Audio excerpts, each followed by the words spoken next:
It's dark out. The day is ending. Don't sleep yet. Listen, listen. The city is speaking to itself. Listen, here. Somewhere, there is a city, a little like this city in some ways, but very different in others. A city where only angels live. It is almost impossible to reach this city without already being there. There are no roads in and no roads out. And because the population of the city never changes, there are no construction sites, no graveyards, no preschools.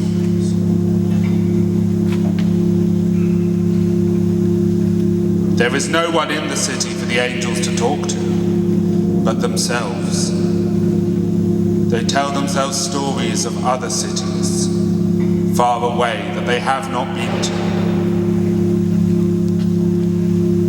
They know that they will never visit these cities. But somehow they feel as if they know them better than they know the city of their own. Somehow, speaking them is enough.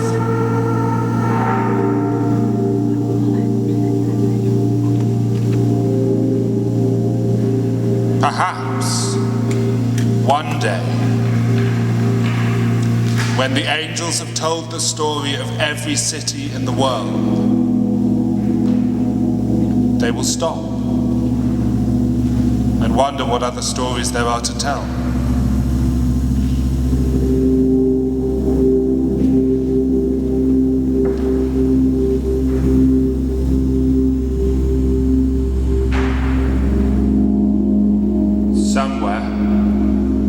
There is a city that never stops changing.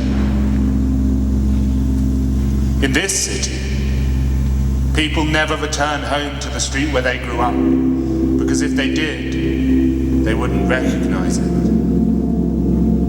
The houses would become much grander, with sweeping gravel driveways. Or perhaps they'd have become run down, with broken windows and caved-in roofs. If the neighbours had once been friendly, now they would be cold and stony-faced. And if they had once been unfriendly, now they would be warm and welcoming.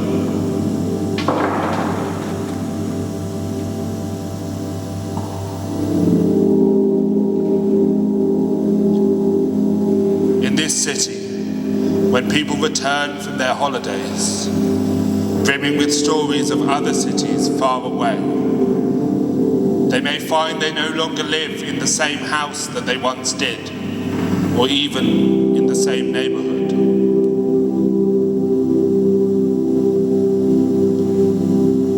In this city, when people look both ways to cross the street, left, right, left again, they may find themselves looking back at an entirely different street to the one that they set out to cross.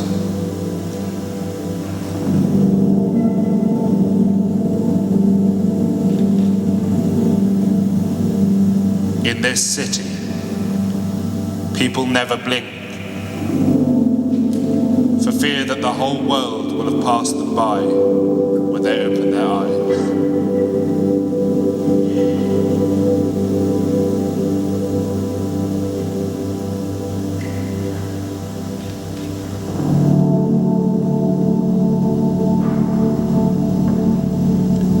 Somewhere, there is a city that has never been lived in by anyone. It is a large and luxurious city with a complicated metro system, a city centre designed to be bustling.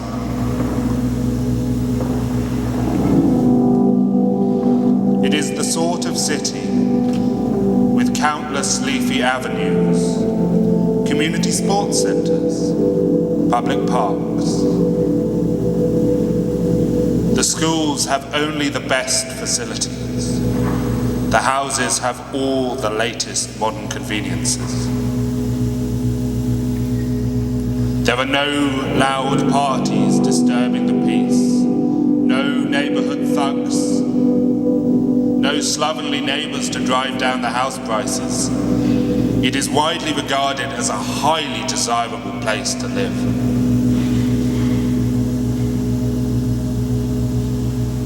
Only by some trick of bureaucracy or by the will of the market, something prevented anyone from ever moving in.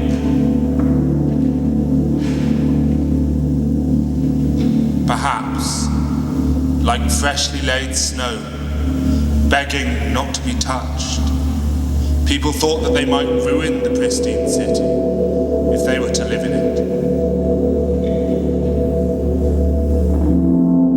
Perhaps they felt that they simply didn't deserve to be there. A city that perfect must be for other, better people. People who give to charity and grow their own vegetables. Surely there must be someone just waiting to move in. Everyone agreed it was a highly desirable place to live. The city stands empty.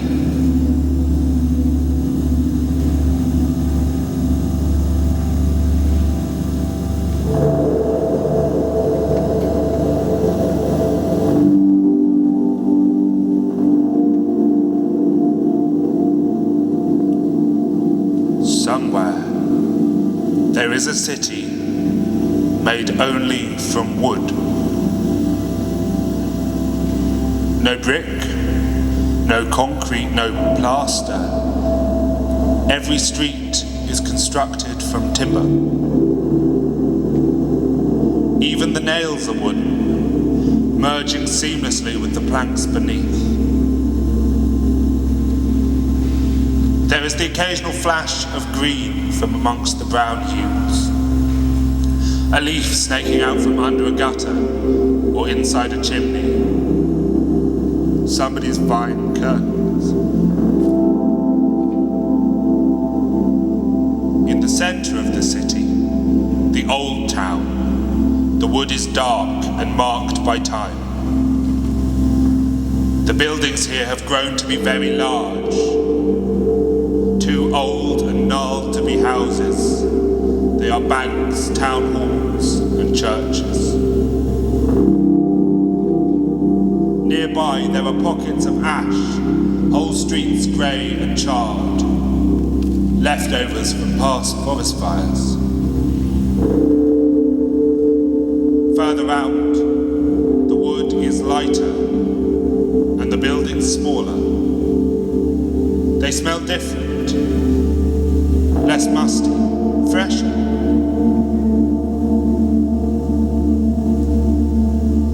Right on the outskirts are scatterings of kennels and dolls' houses, sapling suburbs barely yet taken root.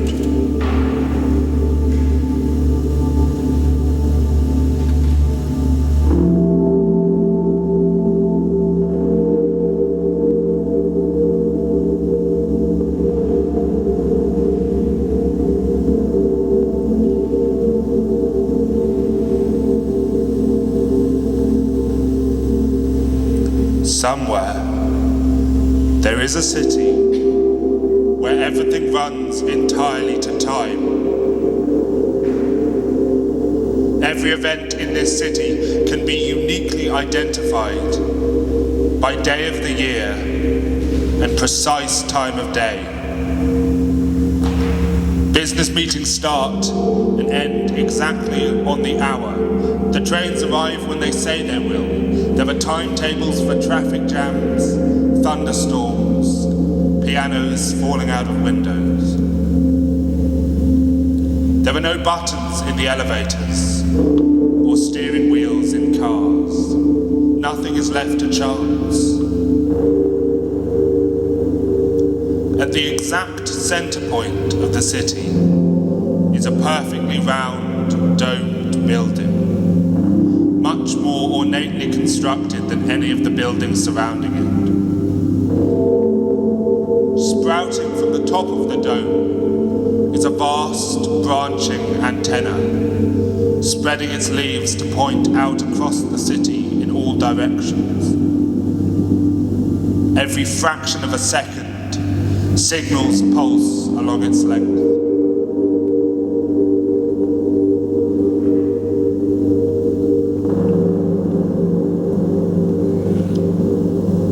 Every moving part, every joint in this great articulated machine is attached to a tiny radio transmitter.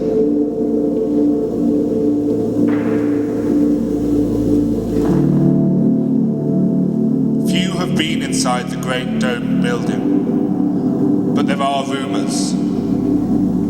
Some say it houses a huge egg timer, tens of meters tall, full of the finest sand on earth.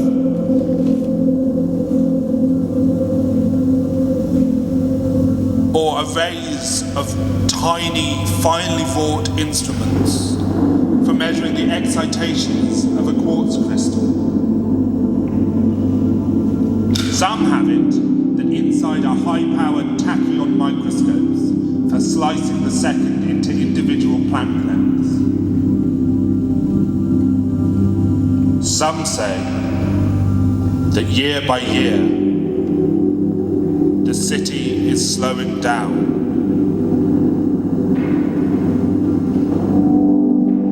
So gradually as to be imperceptible. The entire city is getting slower at once. Of course, there is no way of telling. Nothing to compare anything to when everything dances to the same signal.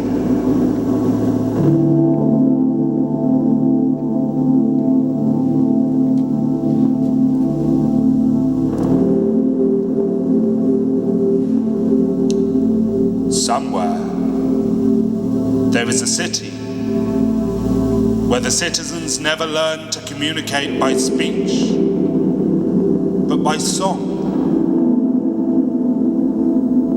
Every passing hello, every awkward family mealtime, every bad first date joke. At any one time, there are so many separate songs going on. The whole city can be seen as one continuous cacophony. Some songs are improvised, with never-before-heard melodies and nonsense lyrics. Some are garbled imitations of the music they play on the radio. Some are foreign songs taught by visitors from other cities. There are perfect imitations of bird calls, whale songs, the song of metal striking metal, the song of branches scraping against glass. Some songs are like no others sung by anyone anywhere else in the world. There are songs with melodies too strange and melancholy to describe.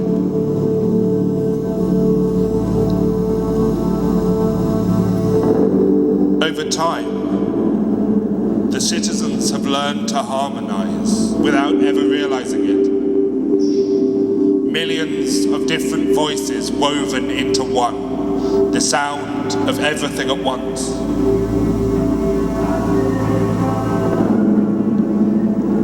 The most beautiful, terrible song in the history of the city. A song to reduce warlords to tears and turn bishops away from the church, was sung by a young woman on an upper floor of a tall office block. It was the song of dubious advice on high-interest mortgage repayment. It was only ever heard from the tinny speakers of a mobile phone.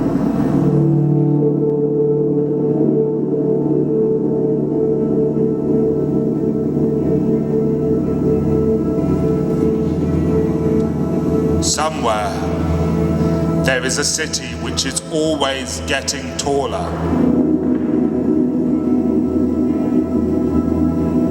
Not in jumps of a story at a time, but slowly, inch by inch, year by year, more and more of the buildings wrench themselves out of the earth. At ground level, some floors are only half emerged, and people climb in and out of windows using step ladders. Doors serve for a time as front entrances before eventually becoming just another part of the fire escape. Over time, most people migrate downwards slowly through the building, looking for a floor at a more familiar height when their current floor has risen too far. But some become too attached to their surroundings and refuse to leave. Year by year, they rise further and further away from those they once knew down below. Eventually, there comes a point when the journey down to ground level would take more time than the time that they have left.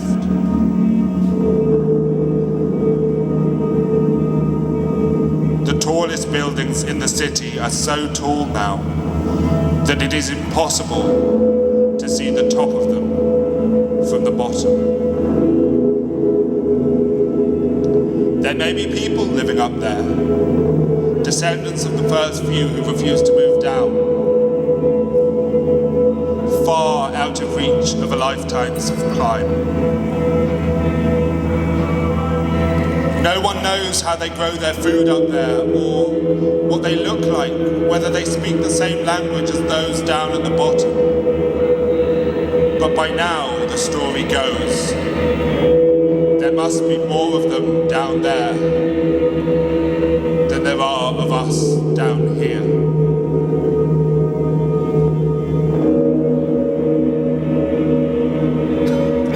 Somewhere, there is a city made entirely of stories. Every building is a phrase, a sentence, an idea. Every street tells the story of another world, whole other cities wrapped up inside the city of words. The city of stories talks to itself constantly, to keep itself company, to keep itself existing. It tells itself the story of other cities. It tells itself the story of all the cities in the world. It tells itself the story of itself. It talks and talks, holding out against the silence that crashes nightly against its walls. One day, when there are no stories left to be told,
yesterday's cloud.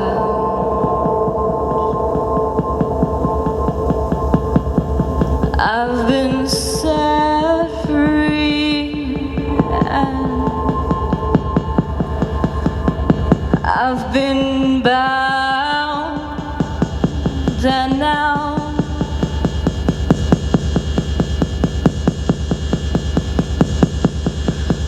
I'm set free.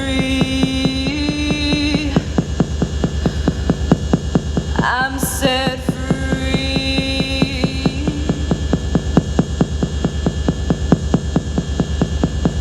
I'm set free to find a new illusion.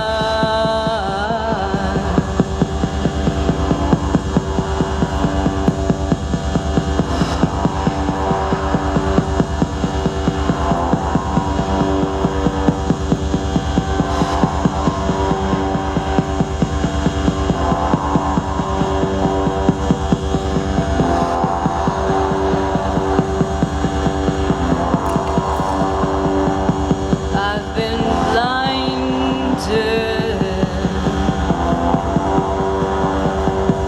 Now I can see.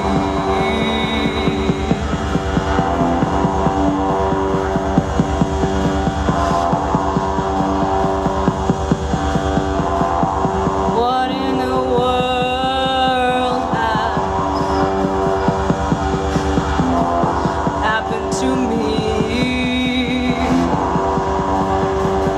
The prince of stories that walks right by me, and now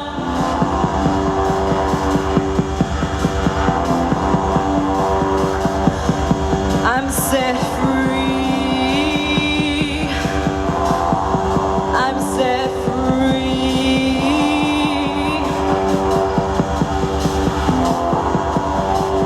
I'm set free to find a new shine.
I'm being so free.